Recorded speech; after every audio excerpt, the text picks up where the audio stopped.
Leviticus chapter 5. If someone sins by failing to testify when he hears a public charge about something he has witnessed, whether he has seen it or learned of it, he shall bear the iniquity. Or if a person touches anything unclean, whether the carcass of any unclean wild animal or livestock or crawling creature, even if he is unaware of it, he is unclean and guilty. Or if he touches human uncleanness, anything by which one becomes unclean, even if he is unaware of it, when he realizes it, he is guilty.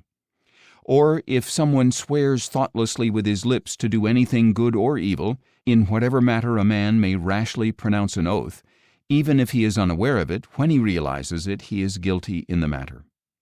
If someone incurs guilt in one of these ways, he must confess the sin he has committed, and he must bring his guilt offering to the Lord for the sin he has committed, a female lamb or goat from the flock as a sin offering, and the priest will make atonement for him concerning his sin.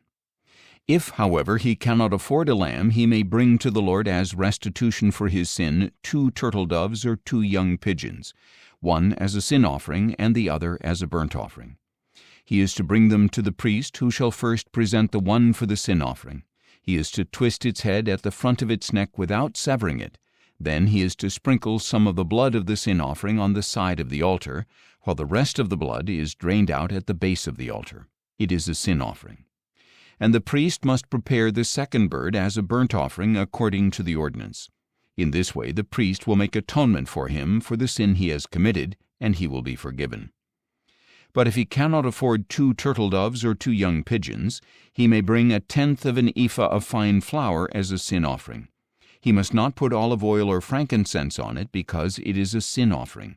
He is to bring it to the priest, who shall take a handful from it as a memorial portion and burn it on the altar atop the offerings made by fire to the Lord.